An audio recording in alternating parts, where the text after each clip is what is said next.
하나님께서는 우리를 구원하셔서 결국은 세계복음하는 제자로 세우시려고 하나님은 계획을 가지고 계십니다. 그래서 우리가 서론을 먼저 좀 봐야 될 부분이, 보통 신앙생활을 하다 보면은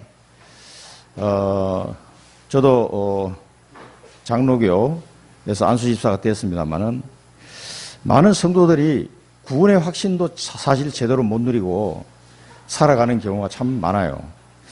그게 이 천주교적인 이 사상, 내가 공덕을 많이 쌓아야 구원받을 수 있을 것 같은 자꾸 이런 생각 때문에 구원의 축복을 풍성하게 누리지를 못하는 경우가 많습니다.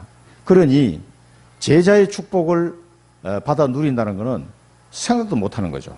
이거는 특별한 전도사들이나 목사님들이 누리는 거지 나하고는 상관이 없다고 생각하고 사는 사람이 90% 넘습니다. 이게. 그래서 우리가 봐야 될 게 뭡니까? 유월절. 자, 구약 성경에서 가장 중요한 세 절기의 축복을 모세를 통해서 하나님 알려주셨는데, 이 유월절의 축복이 뭡니까?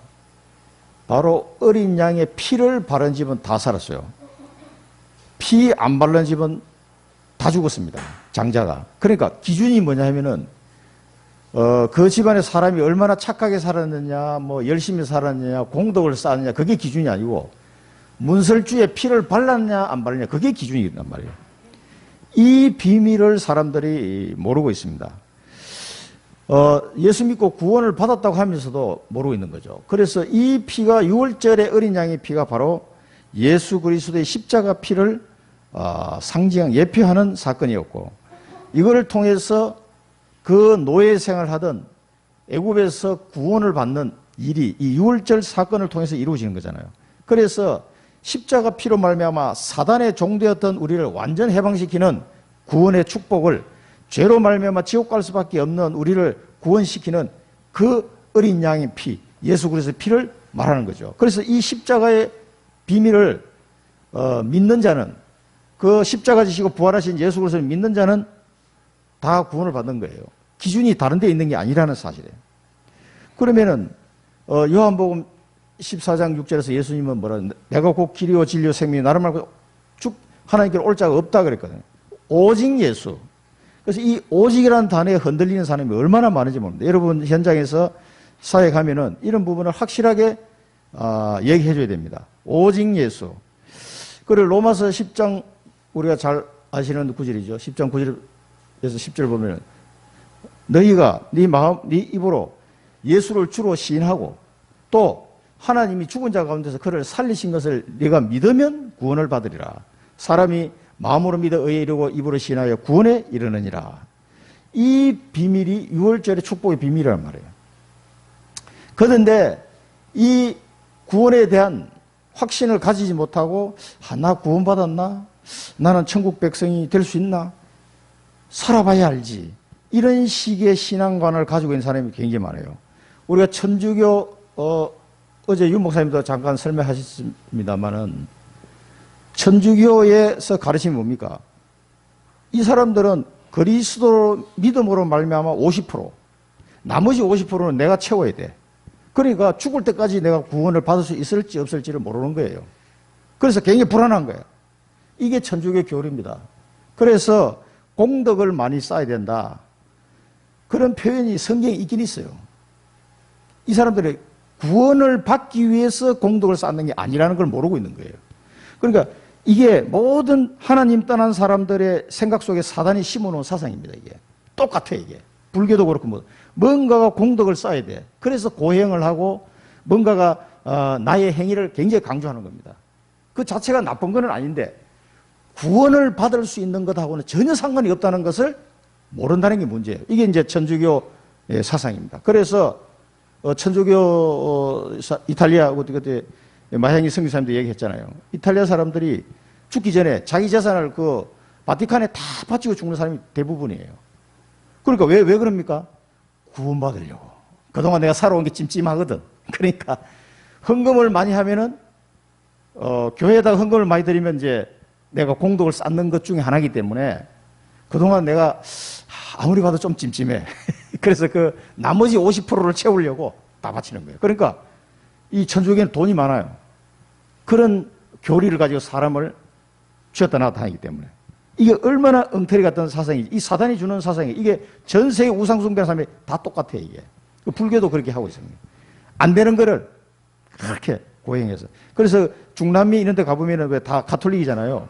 그 중남미 큰 성당 만들어 놓고 그 앞에 또 광장이 굉장히 넓어요. 그 광장이 보통 보면은 이 돌을 박아가지고 쭉 이렇게 우들두들하게 만들어 놨거든. 그 광장을 지나가는 멕시코의 그 유명한 성당인데 이름을 내 기억 못 하겠는데 그 광장을 지나가 무릎을 기어서 그 광장을 지나가는 고행을 많이 해요. 그리고 사람들이 그 사람을 보고 막 박수 치면서 대단하다면서. 그리고 무릎 다 까져가지고 피 계속 나잖아요.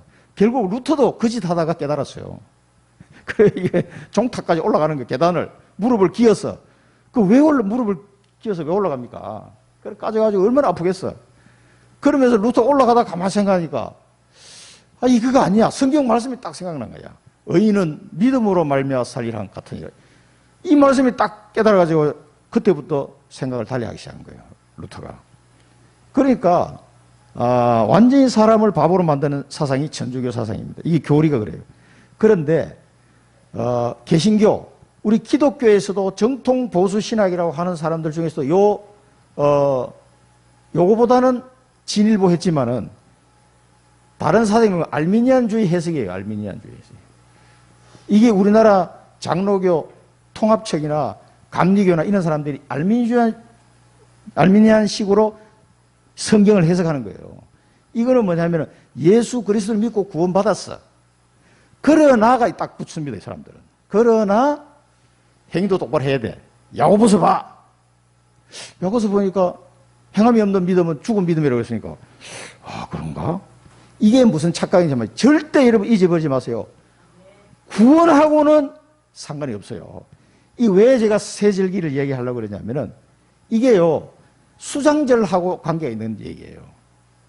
그 행위를 얘기하는 거지 구원받기 위한 내 행위를 얘기하면 그건 바로 그 순간 틀린 거예요. 그건. 절대 기억해야 됩니다. 내 행위는 단 0.1%도 상관이 없다니까 구원하고. 그런데 정통 보수 교단이라고 하면서 그렇게 주장을 해요, 그 사람들이. 까지는 맞아. 그러나 행동이 따라야 된다. 맞습니까? 안 맞습니까? 맞는 것 같아. 행함이 따라야지. 야고보서 보니까 이거 행함이 없는 믿음은 죽은 믿음이라고 그랬는데 그럼 내가 구원받기 위해서는 이런 행함이 따라야 되는 거. 그러면은 그 행함이 하나님 보실 때 완벽한 행함이 있을 수가 있냐 하는 얘기예요. 안 된단 말이에요, 이게. 그래서 이 알미니안식으로 해석하는 이걸 지금 우리나라 개신교 안에서도 많습니다. 이 주장하는 사람들이. 그거 쏘면 안 돼요. 그래서 켈빈주의, 칼빈의 이 신학이 보수 정통 신학인데 이게 바울 신학을 개성한 거예요, 사실은. 다른 게 아니에요. 이 로마서에 보면은 바울 신학이 쫙 정리돼요. 그래서 로마서는 성경 66권 중에서 다이아몬드라고 얘기할 정도로 로마서가 아주 이 신학 체계로 조직 신학을 쫙 잘 정리해 놓은 게 로마서라니까요. 그래서 바울 서신을 읽어보면 켈빈 이 신학이 맞다는 걸 알 수가 있어요. 예정론부터 시작해가지고 하나님이 택하시고 그래서 이 부분이 제가 볼 때는 제가 짧은 식견이지만은 이 사람들이 주장한 거를 이렇게 보게 되면은 뭐가 이 사람들이 부족하냐라고 생각들었냐면은 성령의 역사에 대한 부분을 잘못 이 사람들이 보고 있는 거예요. 우리가 구원을 받을 수 있는 조건은 우리에게는 아무것도 없어요. 빵이에요, 빵. 조금 뭐 부족한 거 아니에요. 제로예요. 우리가 구원받을 수 있는 여건이 제로라니까. 그거를 인정하고 100% 하나님의 은혜로 우리가 구원을 받게 되는 건데 우리의 행함은 성령께서 예수님이 우리에게 보내신 이유가 거기 있는 거예요. 그래서 성령께서 성화시켜가는 과정을 통해서 하나씩 하나씩 이루어나가는 거예요. 그래서 성령께서 우리를 충만한 은혜 주시고 우리를 인도하시면 너희가 율법 아래에 있지 아니하니라 이랬거든요. 그게 이 칼빈 신학입니다. 그래서 우리 보수 이 합동이나 우리 개혁이나 또 고신책이나 이쪽에 가깝습니다. 그래서 통합이나 감리교나 기장이나 이런 데 이쪽 알미니안주의 가까워요. 그래서 저는 솔직히 저는 굉장히 마음에 안 듭니다. 그 책을 읽다가 토할 것 같은 생각이 막 5바이트가 나오더라고, 내가. 얼마나 열이 받던지. 진짜라니까. 그 유명한 그 책을 빌려들 한 2만 권 두권 책 2권 있습니다. 야, 그 중요한 부분을 내가 읽어봤거든요. 얼마나 막 토할 것 같은지 구토증이 나가지고 내가 아주 혼났다니까요. 너무 열이 받아가지고. 이런 식으로 가르쳐 가니까 사람들이 자꾸 구원관에 흔들리는 거예요, 이게. 그리고 예수 믿어놓고도, 내가 구원받은 게 맞나? 이게 계속 흔들리는 거예요. 절대 흔들리면 안 됩니다. 하나님은 성령을 보내주셔서 우리의 구원을 완성시켜 가시는데 그게 완벽한 방법이라니까, 이게. 그래서 성령을 보내주신다는 걸 예수님이 아주 강조한 거예요. 그 부분이 오순절 축복하고 연결이 되어 있습니다, 이게. 이 6월절 예수 그리스도의 십자가 피와 부활을 통해서 완성시켜놓은 이 축복, 구원의 축복을 오순절 성령이 임하지 않으면 이거는 이제 우리를 인도하시겠다는 약속이고, 이게 뭐 맥주절 뭐 보리 캐먹은 거 얘기한 게 아닙니다, 지금. 인도하시는 인도 책임지겠다는 얘기예요. 그럼 뭘로 가지고 해야 하는 우리를 책임집니까? 성령을 보내주셔서 우리를 완벽하게, 예수 믿은 자에게 성령을 왜 보내주셨냐? 완벽하게 우리를 인도하시기 위해서 보내주신 거예요. 그래서 성령 함께 하시는데 충만한 은혜를 구해라, 이 말입니다. 그래서 에베소서 4장 30절에 뭐랬습니까? 성령께서 오셔서 구원의 날까지 너희를 인치셨느니라. 구원의 날까지. 그러니까 천국 가는 그날까지 성령으로 도장을 확 찍어가지고 이제 우리가 어떤 실수를 하더라도 성령께서 완벽하게 커버해가지고 이거를 이 6월절 구원의 축복이 취소되지 못하도록 하셨다는 거예요. 그래서 성령의 방법을 하지 않고는 알민주한식으로 해석해가지고 택도 없는 소리예요, 이거는. 말도 안 됩니다, 이거는. 이거는 내 목숨 걸고 내가 이야기하는 거예요. 너무너무 화가 나더라고요. 이렇게 교인들에게 가르치니까 다 구원관에 흔들리는 거예요. 이게 현대신학인가 그 책을 보면은 이 세 가지가 다 설명이 나와 있는 게 있어요. 요 세 가지가 다 비교해가지고 쫙 설명이 나오는. 진짜 막 책보다 집에 던지고 싶더라고. 이렇게 사람을 힘들게 만들면 평생 신앙생활 하고 나중에 구원이 흔들려. 왜? 내 모습을 보니까. 그래서 성령을 보내주신 거라니까. 성령으로 인을 쳤다 이 말은 여러분 인감도장 찍듯이 이걸 꼭 기억하셔야 됩니다. 그리고 우리가 고린도후서 5장 5절에 뭐라 나왔습니까? 하나님이 성령을 보정으로 보내주셨다고 우리에게. 보정으로 성령을 보내주신 분은 하나님이시니라. 보정을 해서 보정을. 그래서 우리 이제 정은수 성도님은 잘 이해하시는 것 같아요. 보정섰다. 뭐 이렇게 보정섰다 망한 사람들 많잖아요. 성령을 우리에게 보정인으로 세웠다니까, 하나님. 그 말은 뭐냐면은 걱정하지 말라 이 말이에요. 완벽한 방법이에요. 이제는 선악과 따먹고 타락한 아담처럼 우리가 행동이 부실하고 뭐 이렇게 해도 계약 당사자가 실수를 해도 보정선분이 다 해결할 수 있으면 끝난 거라니까. 그러니까 성령을 보정으로 세웠으면 끝난 거라 이 말이에요. 걱정하지 마라 이 말이에요. 그래서 사도행전 이 초대교회 성도들은 주님이 주신 그 약속을 붙잡고 사도행전 2장 1절부터 4절까지 성령 충만 은혜를 받아버린 거예요. 이게. 그러면 이 구원에 대한 부분도 확실하지만 이 보정을 쓴 성령께서 성령 충만을 은혜 주시고 그 다음에 뭡니까? 수장절의 축복으로 가려고 이 약속을 하신 거예요. 수장절, 초막절. 우리가 초막절이라고 지난 주간에 메시지를 받았습니다. 이 수장절 초막절의 축복이 뭐냐? 가을 추수감사절이 미국에서 나왔습니다만 이 추수해가지고 잘 나눠 먹어라 이런 뜻이 아니라요. 이 추수는 예수님이 누차 얘기했지만은 천국 곳간에 알곡을 걷어들이는 추수를 말하는 거예요.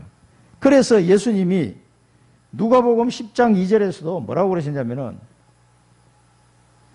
이 누가복음 10장 읽어보시면은 예수님이 농사 짓다가 이야기 하신 게 아니에요. 70인 제자를 파송하면서 그 제자들로 한 얘기예요. 너희는 추수할 것이 많은데 일꾼이 부족하니까 주인에게 간청해서 일꾼을 보내달라고 해라. 그 얘기를 하셨다니까. 이게 무슨 추수하면서 얘기한 게 아니고 70인 제자를 파송하면서 한 얘기예요. 그러니까 이 추수는 육신적인 추수가 아니고 영적인 추수를 말하는 거예요. 그게 수장절과 초막절 이 축복이란 말이에요. 그래서 오순절의 축복을 통해서 성령이 내주 인도 충만 역사하시는 이 축복 속에서 수장절 축복으로 가능해지는 거예요. 이게 안 되면 절대, 이게 돼야 성령이 임하시고 성령이 충만해야 이 축복 속으로 들어갈 수 있는 거거든요. 그래 대부분 보면 여기서 끝나버려요. 이 6월절 축복도 막 헷갈려가지고 아이고 내가 구원 받았냐 못 받았냐 평생 그러고 살다 끝나. 그러니 여의도 순복음교회에서 오순절 이 축복이 막 우리나라에 터져 나온 거예요. 막 성령 충만! 이거 놔두고 이걸 강조하기 시작한 거예요. 그래서 한때 우리나라에 막 성령 바람이 불었다니까. 그러다가 다락방, 전도운동, 전도각 전부 다다 여기까지 간 거예요, 지금. 우리나라 이 역사입니다. 그래서 이 6월절과 오순절 축복 속에서 수장절 축복을 누리도록 하나님이 인도하시는 이게 전부 다 성령의 역사거든. 그래서 이 일을 위해서 하나님이 일꾼을 다 예비해놨다. 그 사람을 찾는 거예요. 이게 오늘 본문을 통해서 우리가 보겠습니다. 그래서 이 일꾼으로 부름을 받은 사람들, 이런 사람들은 사도행전 1장 3절 8절 하나님의 나라 일. 그래서 하나님의 나라 일이 이 수장절의 축복을 누리는 겁니다. 그러니까 오직 성령이 너에게 임하시면 땅끝까지 정인이 되리라. 정인에 이르게 될 것이다. 그렇게 원문에 되어 있다고 유 목사님이 어제 이야기하셨잖아요.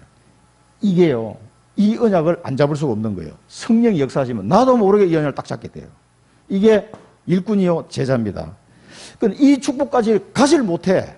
여기서 지금 헤매고 있고 어떤 사람은 신비주의로 빠져가 이게 뭐 성령 충만이 어떤 거 제가 산에 가서 주야 불 받아라 해가지고 맨날 그런 수준에 머물러 있으니까 이 축복과 이 축복을 제대로 못 누리니까 수장적 축복으로 막 전부 다 여기 뭐 이게 호박 같은 거 막 강단에 막 이 갖다 놓고 장식하잖아요. 그거 다 필요 없는 거예요.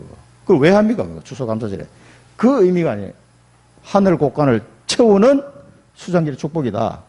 그래서 이 축복을 모르면 이 세 가지 축복을 우리가 이 구약시대에 나온 말씀이잖아요. 지금 이 신약 성경에서 다 완성시키고 지금 우리를 인도하고 언약으로 인도하고 계시는데 이 축복을 모르면은 인생의 방향과 목표가 안 나와요, 이게 없기 때문에. 이 수장절의 축복을 모르니까 인생의 방향과 목표가 안 나오고 내가 어디를 살면 거기 내가 왜 거기 살지? 내가 A라는 교회를 나가면 내가 왜 그 교회를 다니지? 내가 왜 저 목사님을 만났지? 내가 왜 저 이웃을 만났지? 내가 일하러 갔는데 저 사람을 내가 일터에서 왜 만났는지 전혀 알 수가 없어요. 이 축복을 모르니까. 수장절 축복을 모르기 때문에. 그렇게 헤매고 내가 뭐 어디 가서 개척해야 됩니까? 묻는 정말 똥대가리 같은 그런 인간들도 많아요.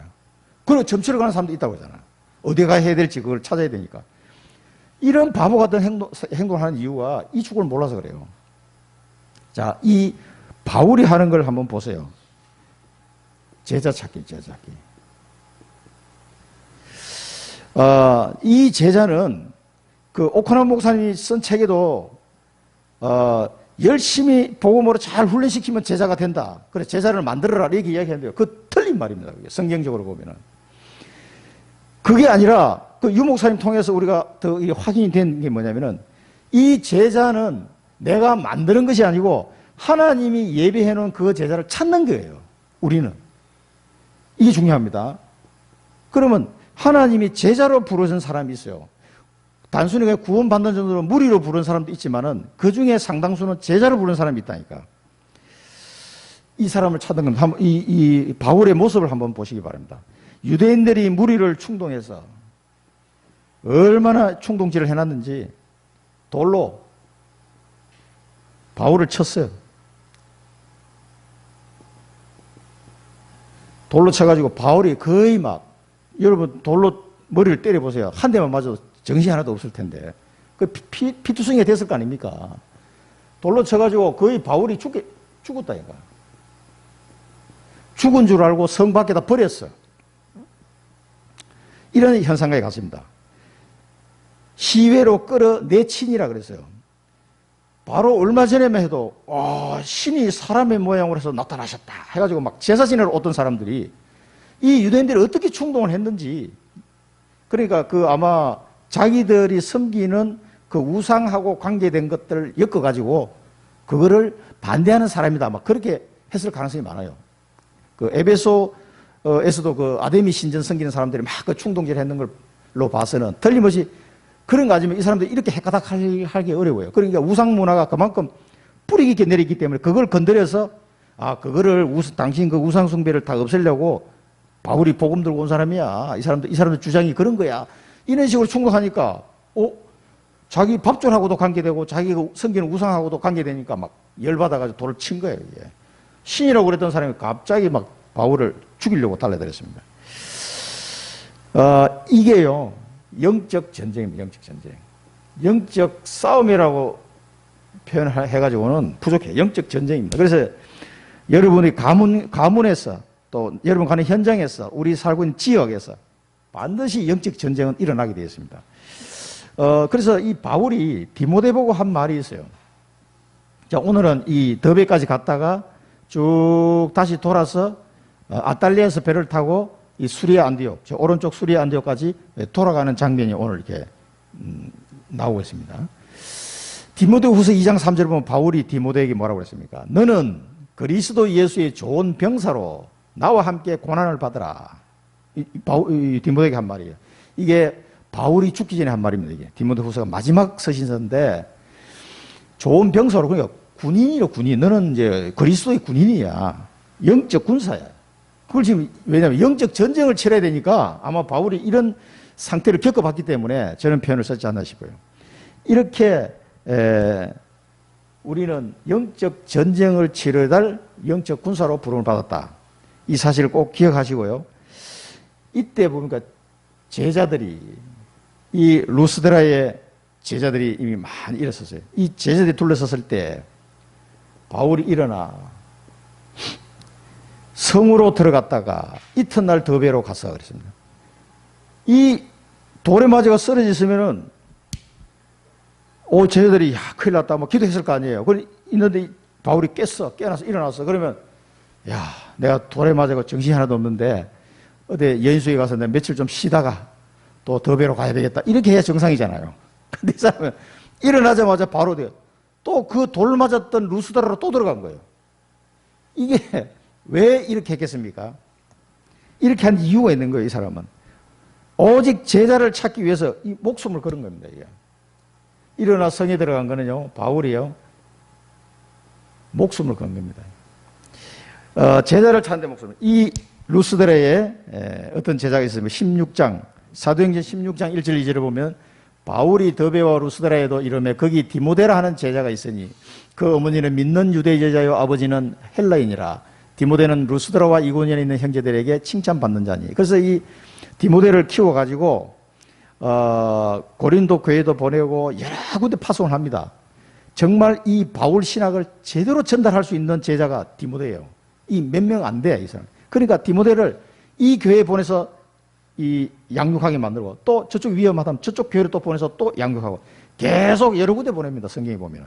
그때 얼마나 바울이 이런 잘못된 사상들이 초대교회에서도 막 많았거든요. 이거를 잠재울 수 있는 확실한 일꾼, 이 디모데를 보낸 거예요. 이 복음의 확실한 사상을 물려받은 사람이에요. 그러니까 그 제자를 위해서 돌 맞아가지고 얼마나 아프겠어요, 솔직히. 좀 쉴만도 한데 누가 뭐 빨리빨리 가라고 그러나 그런 사람도 아무도 없는데 일어나 또 제자 만나러 들어간 거예요. 제자 만나러. 그러니까 제자를 찾기 위해서 이 사람은 완전히 목숨을 걸은 거. 이게 이 모습을 볼 수 있는데 사도행전 20장 24절에 보면 내가 달려갈 길과 주 예수께 받은 사명 곧 하나님의 은혜의 복음을 정언하는 일을 마치려 하면은 나의 생명조차도 조금도 귀한 것으로 여기지 아니하노라. 이게 바울의 고백입니다. 에베소 장로들 앞에서 한 고백이잖아요. 그런데 당신 이제 가면은 잡혀가지고 로마로 끌려갈 판인데 왜 가느냐? 가려고 하느냐? 그때 한 말입니다. 그러니까 이 사람들은 이 바울은 복음과 제자를 찾는 일에 목숨을 딱 걸은 거예요. 이게.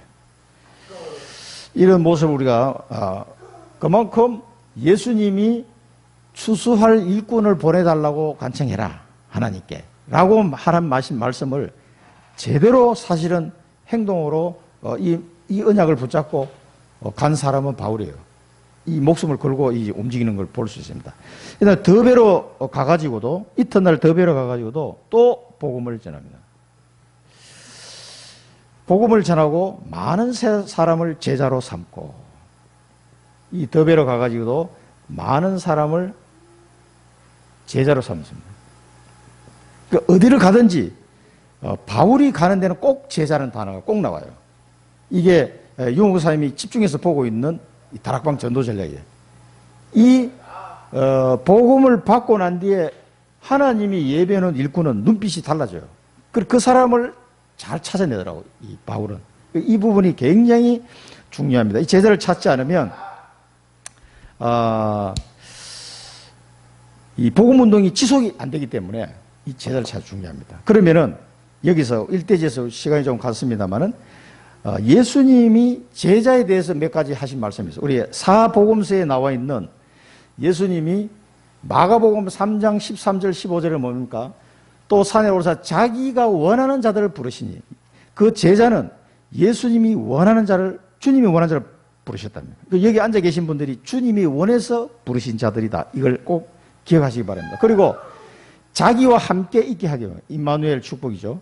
위더 임마누엘 원대서 축복 속에 그 다음에 전도도 하며 귀신을 내어 쫓는 권능도 가지게 합니다. 그래서 이런 함께 하시고 전도도 하고 권능을 주시는 이유가 이 제자들을 통해서 복음운동을 해야 되기 때문에 이 은혜를 주시는 거예요. 그리고 원하시는 자를 불렀다는 거예요. 여러분들을 전부 다 제자로 하나님이 택하시고 원하셔서 부르셨다는 걸 꼭 기억하셔야 됩니다.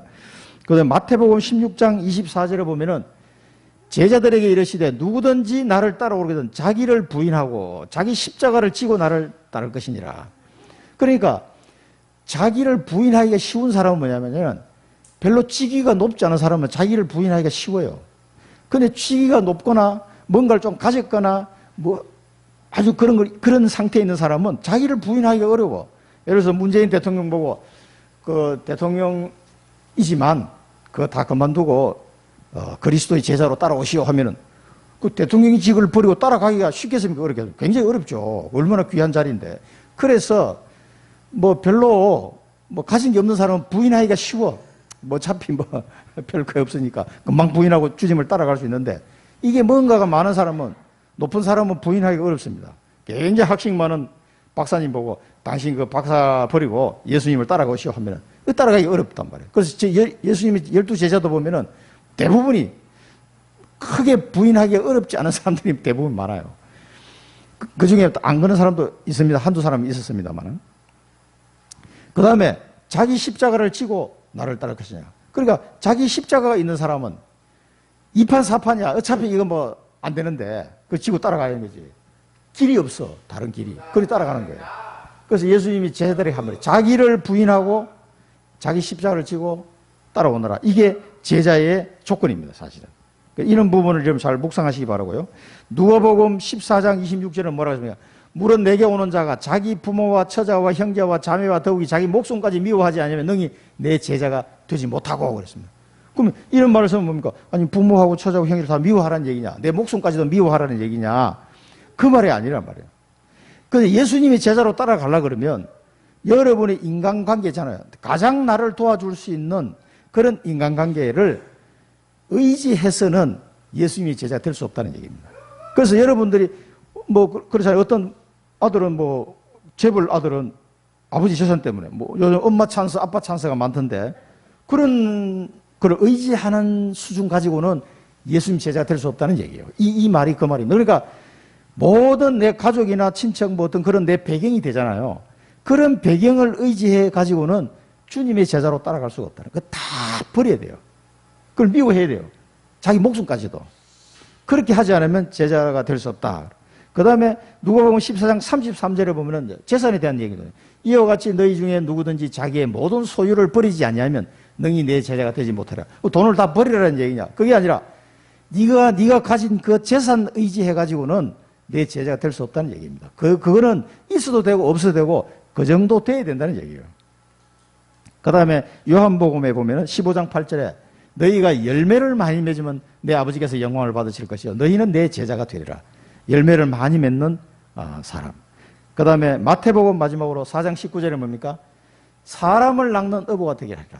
나를 따라오라. 너희를 사람을 낳는 어부가 되게 하리라 하시니. 그러면은 사람을 낳는 어부가 되게 하리라 하시니.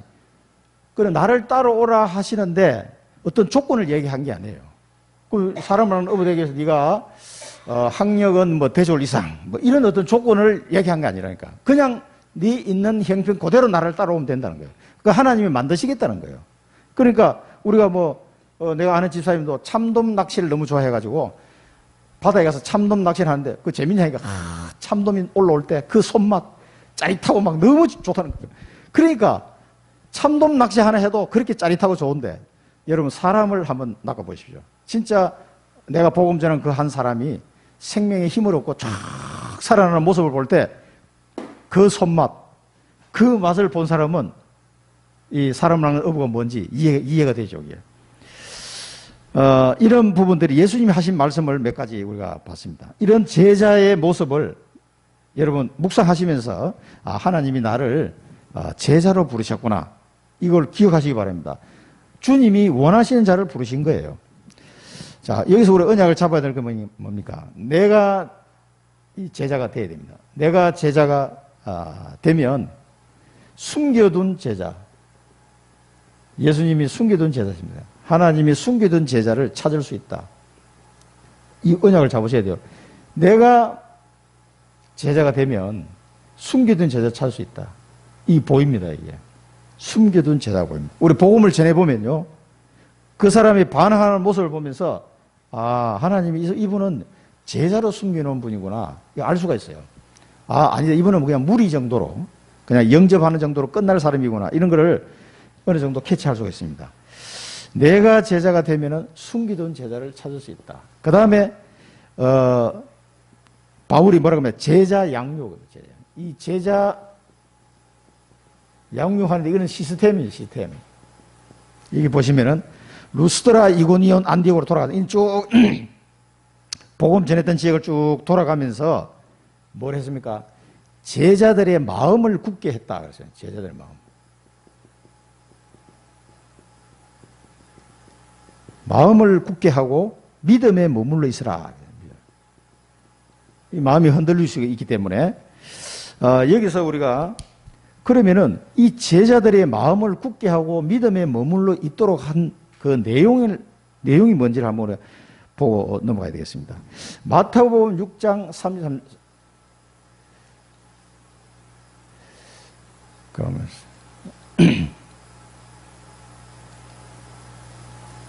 마태복음은 우리가 알고 있는 내용이라 제가 따로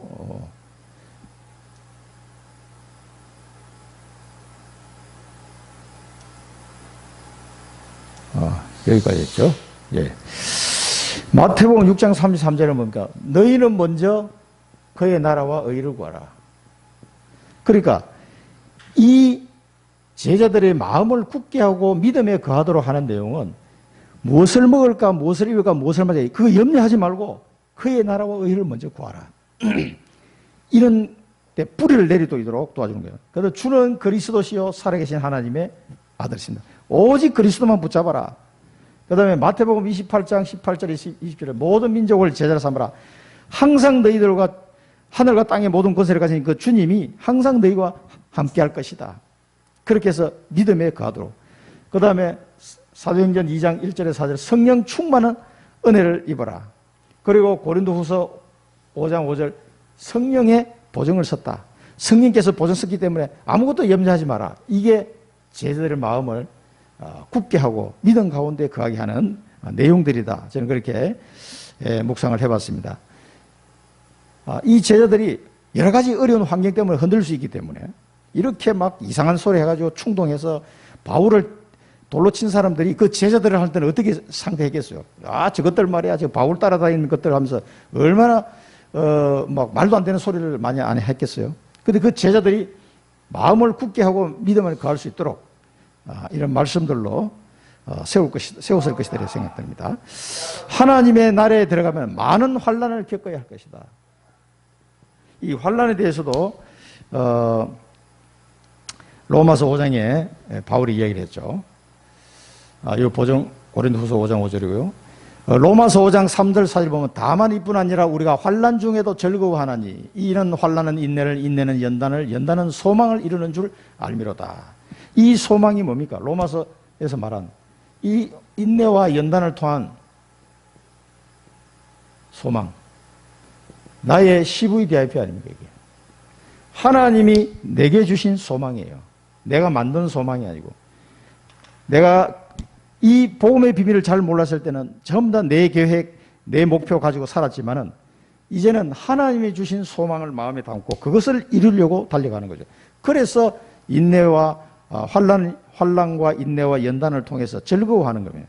왜? 이 소망을 이룰 것이기 때문에 나의 CVDIP가 이루어지고 인생 작품이 나올 것이기 때문에 즐거워하는 거죠. 그래서 지금 바울은 이 얘기입니다.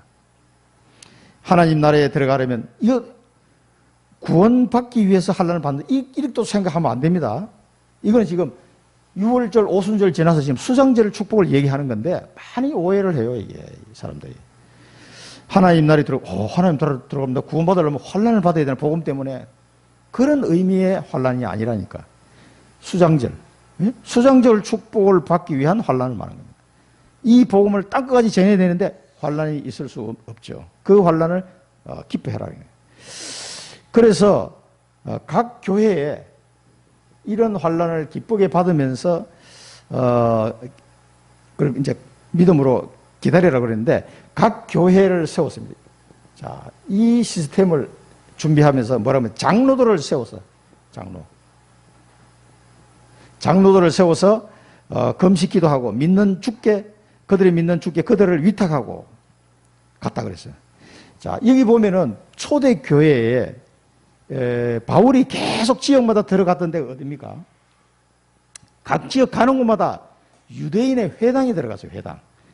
유대인들은 회당을 만들었는데 이 회당이 구약 시대의 어떤 모임의 장소잖아요.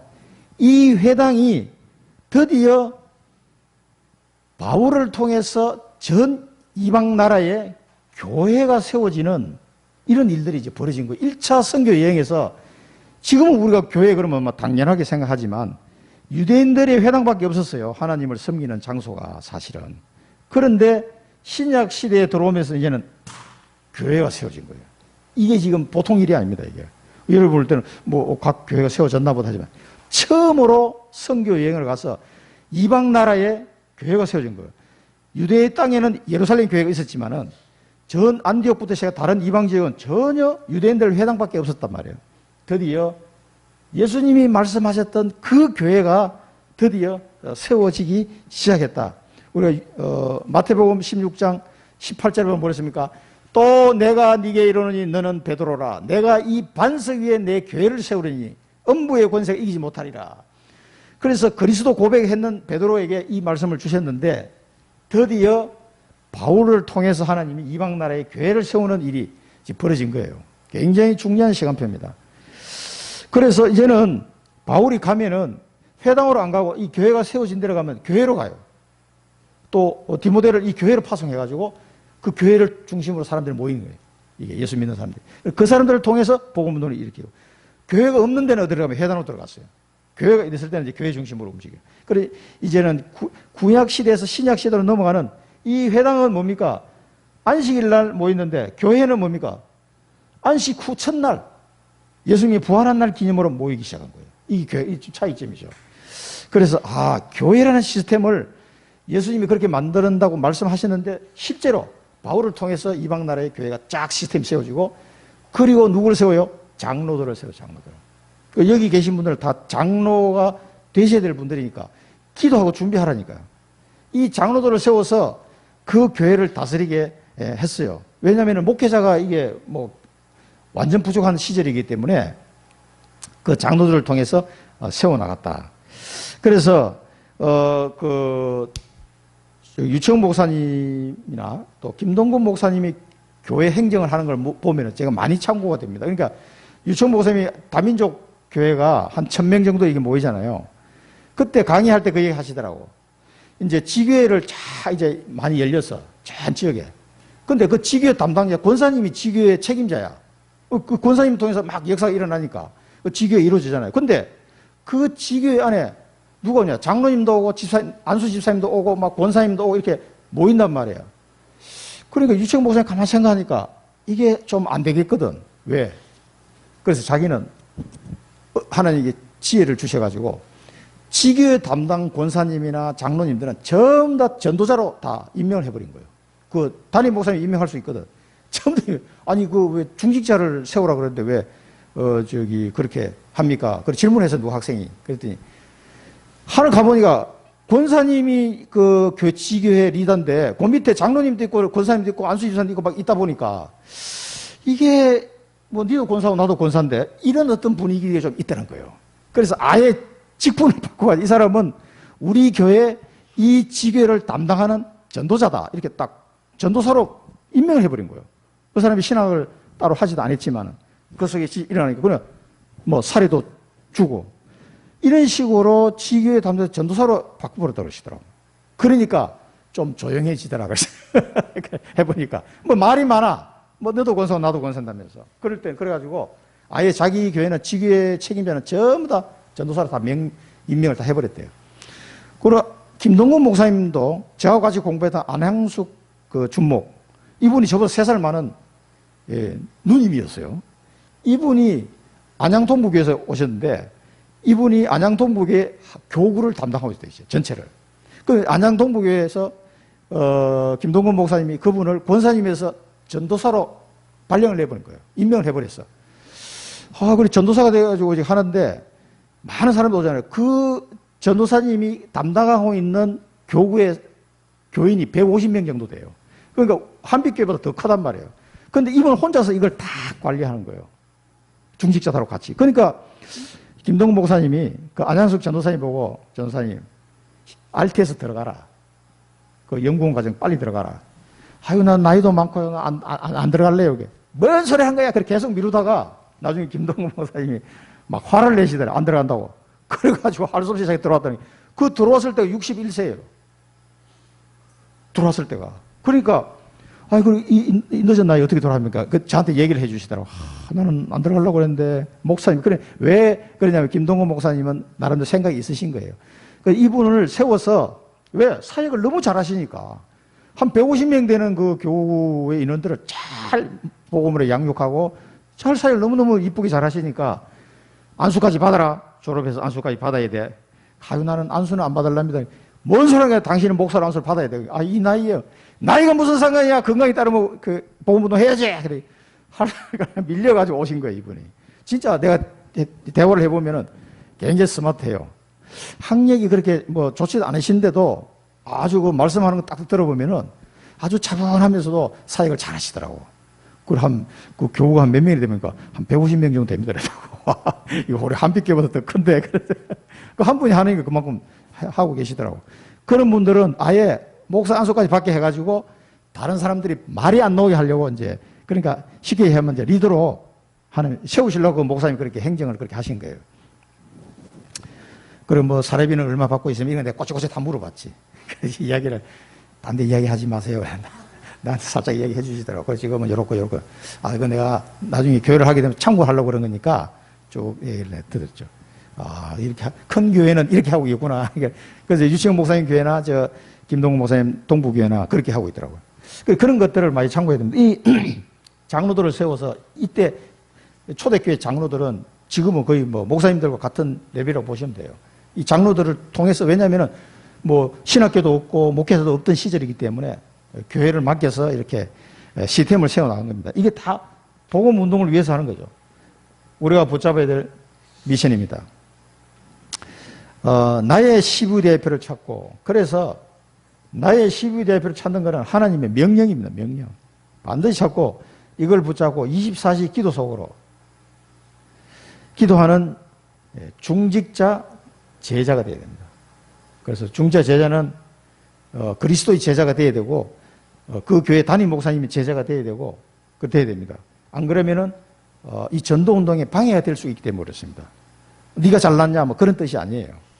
이 중직자 제자들로 딱 세워져야 됩니다. 그래야 교회가 계속 세워져 나갈 겁니다. 만약에 우리 교회 나중에 젊은 교육자들이 오게 되면은요, 그 사람들을 잘 세워줘야 돼요. 그래서 나의 CVDIP를 꼭 발견하시고 이걸 24시 기도를 이 비밀을 모르는 분은 중지 제자로 서기 어렵다니까. 어려운 게 아니라 불가능. 하나님이 주시는 이 CVDIP를 모르고서 어떻게 우리가 중직자로 또 영적 리더로 설 수 있겠습니까? 자, 이 수리아 안디옥으로 돌아갔어요. 돌아가가지고 선교 포럼을 하고 있어요. 선교 포럼. 비시디아 안디옥, 비시디아 밤빌리아 버가에 이르러 또 말씀을 전가하는.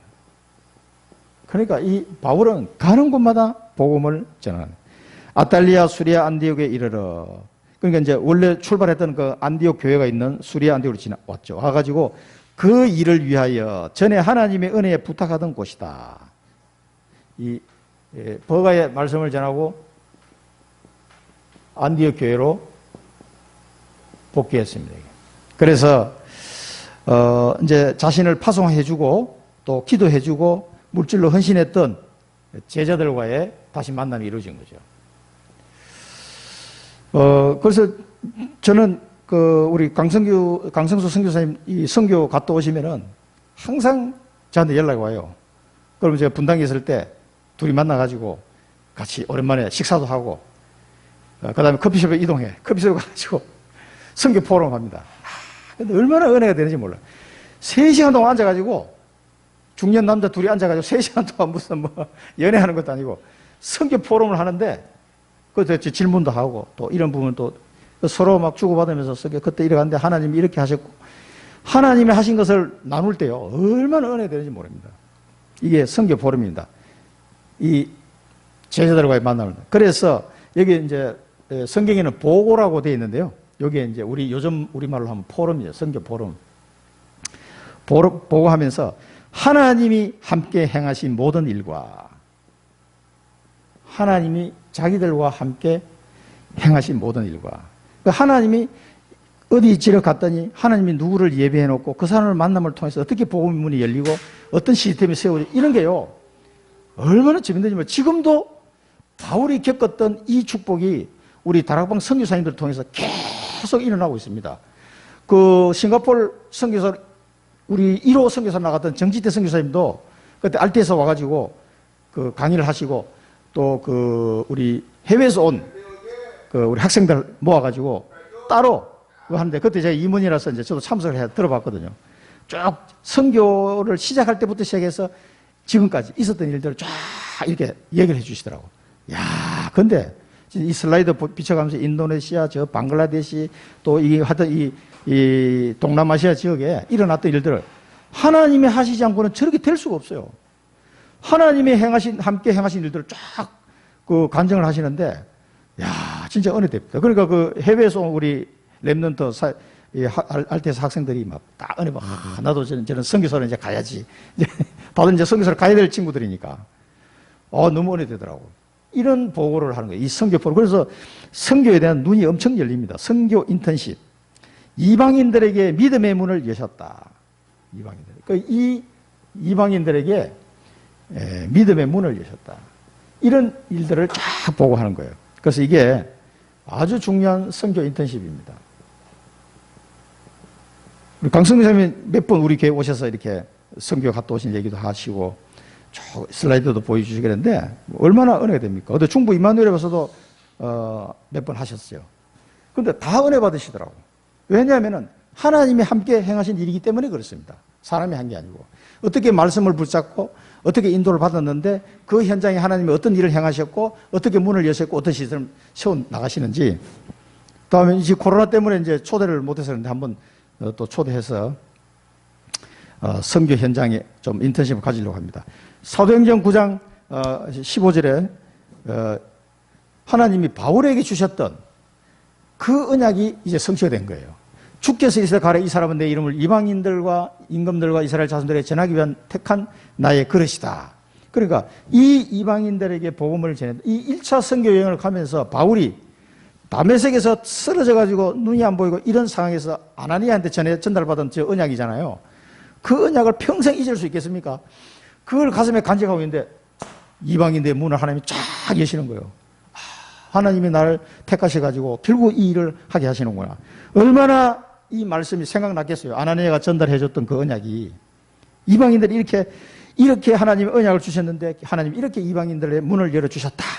이걸 얘기하니까 사람들이 다 이제 은혜 받는 거죠. 그러면서 마지막에는 제자들과 함께 오래 있으니라. 오래 있으면 뭐 하겠습니까? 제자 집중 훈련이에요. 제자 집중 훈련. 이 바울은 한시도 가만히 못 있는 사람이에요. 제자들 모아놓고 또 집중 훈련할게요. 왜? 이제 2차 선교 여행 가야 되니까. 2차 선교 여행 돼, 2차. 지포 선교도 지금 뭐 몇 차까지 갔습니까? 한참 많이 갔잖아요. 코로나 때문에 원래 못 가서 그렇지, 뭐 엄청 많이 갔는데, 몽골, 러시아, 중국 계속 돌면서 나중에는요, 북한까지 지금 생각하고 있어요. 그 강성규 사님은 마음속에 담고 있는 건 아직 그걸 꺼내지는 못했지만, 북한 선교도 지금 생각하고 있거든요. 그러니까, 이 지역 매도 중국, 몽골, 러시아, 북한 매도 이게 뭐 어마어마한 지역입니다, 사실은. 광활한 땅에, 옛날에는 뭐 만주 땅에서 말 달리던 시절이지만 독립군들은 우리는 복음 들고 막 달리는 거죠. 가는 곳마다 근데 이 복음 받은 사람이 있고 예비된 제자가 있더라는 거죠. 이야, 신기한 일이다. 딱 있어요. 그래서 2차 선교 여행을 준비하는 사실 이런 시간이었습니다. 자, 그리고 비전을 우리가 받아야 할 비전을 보면 제자 24 시스템. 이 바울이 세워놨던 이런 제자 세우는 이걸 세우는 영적 리더. 그러니까 여러분 지교회를 하나 응답받아 보시면은 이게 이제 되는 거예요. 그러니까 지교회 하나를 제대로 한번 응답받아 보시기 바랍니다. 그래야 장로가 될 수 있습니다, 사실은. 안 그러면은요, 그렇지 않고 장로가 되면 서로가 어려워져요. 이걸 어떤 뭐 조건이 아니라 이런 제자 24 시스템을 딱 세우면 여러분들이 있는 현장 속에 지교회 문이 열려서 거기서 제자가 하나씩 나오잖아요. 얼마나 재밌습니까? 그러면 그보다 더 큰 축복이 없다니까. 그 축복 속에 이 세 절기의 축복이 다 들어있는 거예요. 그게. 계속 영접한 사람 나오지. 또 제자가 일어나서 복음운동하지. 나를 통해서 세워진 이 사람이 제자가 돼서 또 복음운동 하잖아요. 그까지 맛을 봐야 돼요. 이 사람이 또 복음운동하면서 말씀 사역자로 딱 세워져요. 저는 지금 30명의 말씀 사역자 세우는 거 여기에 내 모든 기도와 모든 초점이 다 가 있습니다. 30명의 말씀 사역자 세우는 거. 그거는 제가 RTS에서 공부하고 3년 동안 유 목사님 특강을 가만히 들으면서 최종 결론 내린 게 그거예요. 현장에 지교 운동할 말씀 사역자를 세우지 않고는 아무것도 안 된다. 말씀 사역자를 세울 수 있는 사람은 그 교회 담임 목사님밖에 없다. 본부에서 와서 도와줘봐야 잠시 도움이에요, 그거는. 결국은 그 담임 목사님이 그 스케줄을 가지고, 플랜을 가지고 기도하지 않으면 안 되는 거예요. 말씀 사역자. 지교회를 끌어갈 수 있는, 다락방, 미션홈, 지교회를 끌어갈 수 있는 그런 말씀 사역자가 일어나야 됩니다. 자, 결론입니다. 나의 정체성을 꼭 확인하시기 바랍니다. 구원받은 하나님의 백성이긴 하지만 나를 하나님이 제자로 부르셨다는 거 여러분 꼭 확인하시기 바랍니다. 왜 제자라고 제가 생각하는 줄 아세요? 가장 큰 포인트가 여러분들은 가문에서 처음 예수 믿는 사람들이 대부분이 우리 교회 오신 분들은 가족 중에 예수 안 믿는 사람이 다야. 그 말은 뭐냐면은 가문 선교사가 안 되면 안 될 분들이 와 있어요. 우리 교회는 이상해. 저도 그랬지만은 이상하게 그렇더라고. 그러니까 그런 사람은요 100% 제가 장담합니다. 그 사람은 제자로 부르신 거예요. 다른 거 아닙니다. 다 믿는 집안 중에서 이렇게 예수 믿게 왔다. 그런 사람은 물론 뭐 그 중에서 제자가 있을 수 있겠지만은 특히나 딴 사람 안 믿는데 자기 혼자 믿어. 이렇게 해서 예수 믿은 사람은 100% 제자입니다. 다른 거 볼 것도 없어요. 현재 그러면 어떻게 시작해야 되느냐. 현재 나의 모습 그대로 가면 됩니다. 이 모습 그대로 이제 시작하면 됩니다. 그리고 기도하시면 돼요. 이 정체성을 확실히 알면은 이제 기도가 시작되는 거죠. 그러면은 내 힘이 아니라니까 이게. 절대로 내 능력이 아니고 내 힘이 아닙니다. 그렇다고 내가 게을러라 그런 말이 아니잖아요. 오직 성령이라. 오직 성령. 오직 성령이 아니면은 오순절 축복과 수장절 축복을 누리지 못하게 돼 있다니까. 유월절 축복도 흔들리게 돼 있어요. 오직 성령이 아니면은. 그만큼 성령의 역사에 대해서 잘못 이해하거나 이게 무식해가지고 이해를 못하고 있으면 다 흔들리게 돼 있어요. 나의 모습 그대로. 그래서 나의 복음을 정리하기 바랍니다. 나의 복음은, 그래서 이 사도 바울이 나의 복음 했을 때 이런 천주교 사상이나 이 알미니안주의 식의 해석이나 안 된다 이게. 나의 복음은 확실하게 복음, 이게 어떻게 보면 다른 말로 표현하면요, 나의 복음의 레파토리. 아마 노미재 집사님이나 김용욱 집사님은 좀 박 목사님이 이게 복음, 이 새신시대 복음 전할 때 보면 레파토리가 있다는 거 아마 느끼실 거예요. 다 나옵니다, 레파토리가. 왜? 하나님이 내게 겪게 하신 거예요.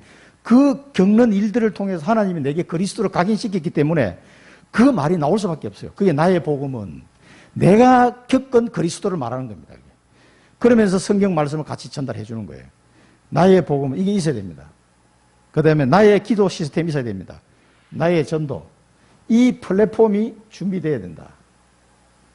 하나님이 나를 플랫폼 삼아서 생명운동, 복음운동, 제자운동 하나님이 하시려고 한다. 이 플랫폼이 있어야 되고요. 그 다음에 유 목사님이 62 콘텐츠 이야기 하시는데, 콘텐츠를 우리가 사실 따로 만들 필요가 없어요. 유 목사님이 62가지 전도자의 삶을 내 것으로 만들면 그게 콘텐츠가 됩니다. 이걸 이제 개인화라고 이야기하시는데, 이 산업선교에서 이야기하신, 어제, 이걸 개인화시키는 작업을 우리가 앞으로 계속 저도 할 겁니다. 따로 이런 시간을 좀 가지려고 해요. 이 62가지 전에 한번 쭉 제가 한번 나름대로 설명을 드렸는데, 나의 62가지 이거를 개인화할 때 이게 나의 콘텐츠가 됩니다. 이게 요거를 내 것으로 이제 만들어 나가면 됩니다. 요 이제 나의 복음, 기도, 전도 이게 다 들어 있으니까, 그러면 내가 제대로 된 플랫폼으로 지교회가 이루어지는 거죠. 요거를 생각하시고 기도하시기 바랍니다. 기도하고 마치겠습니다. 살아계신 하나님 아버지, 은혜를 감사드립니다. 저희들을 사랑하시고 예수 그리스도의 제자로 불러주시니 감사드립니다. 하나님 아버지, 구원 받게 해주신 은혜의 해도 너무나 큰데 오순절의 축복과 수장절, 초막절의 축복을 누릴 수 있도록 제자로 부르시니 감사합니다. 하나님 아버지, 우리 교회에 나온 모든 성도들이 가문 복음화, 지역 복음화, 현장 복음화, 세계 복음화 감당하는 귀한 일꾼이요 그리스도의 제자로 확립되게 하여 주옵소서. 24 제자 시스템을 세우는 교회가 되게 하시고, 이분들이 전부 다 일어서서 지교회를 담당할 수 있는 영적 리더로 쓸 수 있도록 하나님 축복하시고 그들을 한 걸음씩 인도하여 주옵소서. 나의 복음, 기도, 전도 플랫폼이 갖춰질 수 있도록 하나님 축복하여 주옵소서. 예수 그리스도 이름으로 감사하며 기도드립니다. 아멘.